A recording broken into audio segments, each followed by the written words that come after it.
Mga mahal naming lolo at lola, nanay at tatay, may magandang balita po kaming hatid sa inyo ngayon. Opisyal nang inilabas ang schedule ng Universal Social Pension para sa Hulyo 2025 po. Tama ang narinig ninyo. Sa wakas, isa na namang tulong pinansyal mula sa gobyerno ang darating para sa mga nakatatanda at siguradong malaking ginhawa ito, lalo na yung panahon na halos lahat ay mahal. Alam nyo ba, aabot na sa 2 kada buwan ng pensyon na ito, libre, walang hulog at diretsong matatanggap ng mga kwalipikadong senior citizens.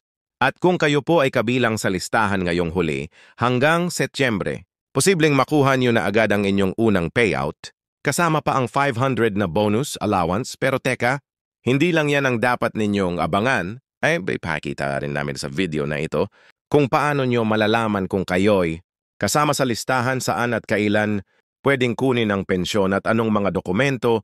Yan dahil din debate para siguradong hindi kayo mahuhuli o maubusan sa pila. Kung kayo po ay may edad 6 na po, kung pataas at hindi pa nakatatanggap ng ibang pensyon mula sa RAYA-CIS, malaki ang tiyansa na kayo ay kwalipikado sa programang ito. Ito ang mas maganda pa, kung hindi pa kayo kasali, may paraan para makahabol at makapagpa-assess agad sa inyong barangay or ESB office, kaya't huwag na huwag niyong palalampasin ang bawat segundo ng video na ito. Ito po ang impormasyon na kayang magbago ng takbo ng inyong buhay. Ngayong 2025, pakilike po ang video na ito kung gusto nyong patuloy kaming maghatid ng mga makabuluhang updates para sa ating mga mahal na seniors. I-share nyo na rin sa mga kapwa nyong lolo't lola. Baka sila na ang susunod na makakatanggap ng ayuda. Tara na, panoorin natin ng buo. Opo, simulan na po natin ang buong katawan ng script. Dire-diretsong kwento at talakayan tungkol sa Universal Social Pension na ilalabas na yung Hulyo 2025. Heto na ang buong 25 panandang pandagdag na. Salitang kwento na siguradong kapupulutan nyo ng impormasyon, gabay at inspirasyon. Ngayong taon, ramdam na ramdam talaga ng ating mga nakatatanda ang pangangailangan sa dagdag na suporta, lalo na't patuloy ang pagtaas ng presyo ng mga bilihin, gamot at serbisyo. Gayan, mabalita ang ipapatupad na sa buong bansa ang Universal Social Pension Program simula Hulyo. Marami po sa inyo ang natanong, kasama ba ako, kailan ang bigayan? Paano kung wala pa akong natatanggap na tulong? Huwag po kayong mag-alala dahil ngayong araw isa-isahin natin ang bawat detalye. Magkukwentuhan tayo gaya ng ginagawa ninyo sa umpukan sa kanto o sa tuwing may isa at tinapay sa hapon. Relax lang po kayo dahil lahat ay ipapaliwanag natin ng malinaw at maayos. Unang-una sa lahat, ito pong Universal Social Pension ay isang hakbang ng gobyerno para matiyak na walang senior na mga citizen sa bansa ang may iwan sa laylayan. Hindi po ito kapalit ng isa suspension. Kung kayo po ay may natatanggap na mula sa alinman sa mga yan, maaring hindi kayo kasama sa benepisyaryong ito. Pero kung kayo po ay 6 anyos pataas, walang regular na pensyon, at walang sapat na kita, malaki ang tiyansa na kayo ay kwalipikado. Ang kagandahan po nito, kahit hindi kayo rehistrado noon o hindi pa kasali sa programang social pension, basta't makumpleto ninyo ang mga kinakailangang dokumento, maaari pa kayong makasali sa susunod na evaluation.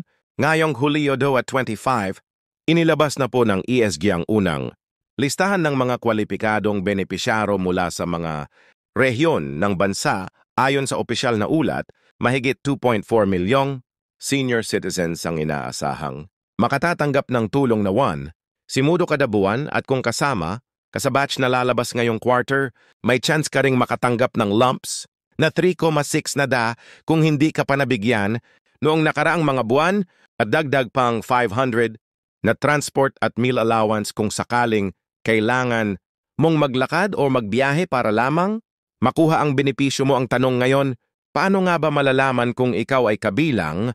Simple lang po.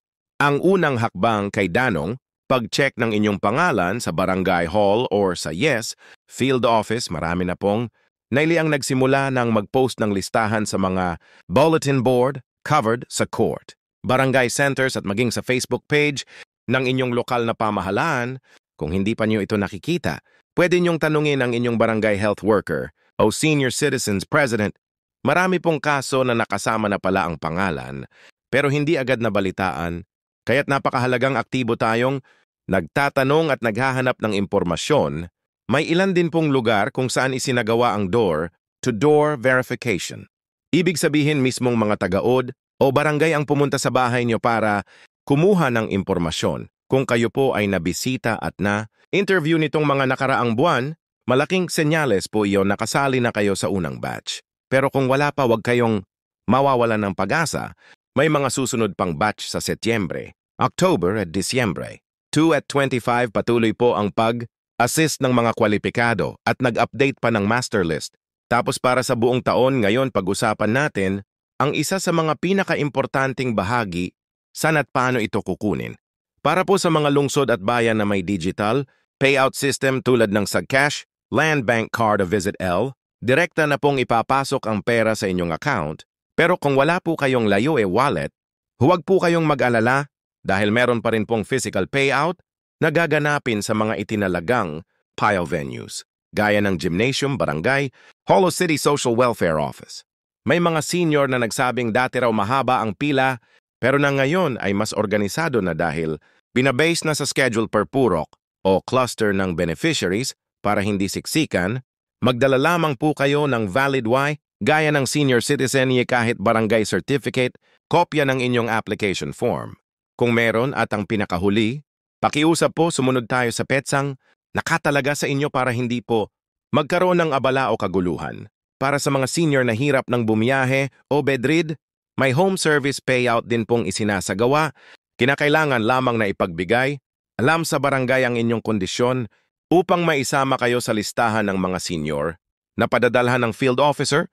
Hindi rin po ito instant pero sigurado pong dadating basta maiproseso nang tama ang inyong request. Marami rin pong nagtatanong, paano kung hindi pa ako nakapagpasa ng mga requirements, maaari pa ba akong makahabol?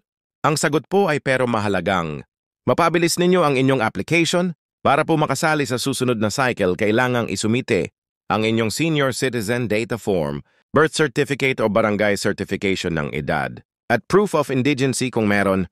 Hindi na po kailangan ng isa o SIS clearance, basta't malinaw na hindi kayo nakatatanggap ng ibang pensyon. At kung kayo po ay may anak na, bali o may kaunting negosyo, ipapaliwanag lamang po ng maayos sa YASGAR ang inyong sitwasyon. Hindi po ito automatic disqualification, nasa proseso pa rin ng evaluation kung gaano kalaki ang tinutulong sa inyo ng inyong pamilya at kung may kakayahan pa kayong maghanap buhay. Minsan po may mga senior na nag-aalangan mag-apply dahil iniisip nilang baka meron pang mas nangangailangan kaysa sa akin, pero tandaan po ninyo ang programa pong ito ay ginawa para sa lahat ng senior na walang regular na pensyon. Hindi po ito limos. Karapatan nyo po ito bilang mamamayan ng Pilipinas, kaya kung kayo ay kwalipikado, huwag po kayong mahihiyang mag-apply. Ang bawat sentimong matatanggap ninyo ay galing sa buwis na ibinabayad ng mga mamamayan at bahagi ito ng serbisyo ng pamahalaan sa mga yon.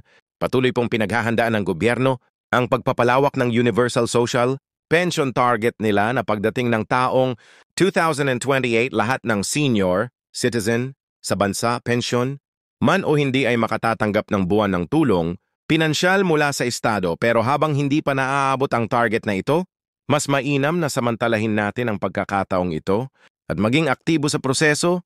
Kung may alam po kayong senior na hindi pa aware dito, tulungan po natin silang makakuha ng tamang impormasyon. Isang kwento nga po mula sa Batangas ang talagang nakaantig sa amin. May isang 67 anyos na lola na may iniindang rayuma na halos 3 taon nang hindi nakatatanggap ng tulong kahit qualified na. Qualified. Nang malaman niya ang tungkol sa universal pensyon mula sa kapitbahay, niya pinilit niyang sumama sa barangay hall kahit mahirap sa paglakad.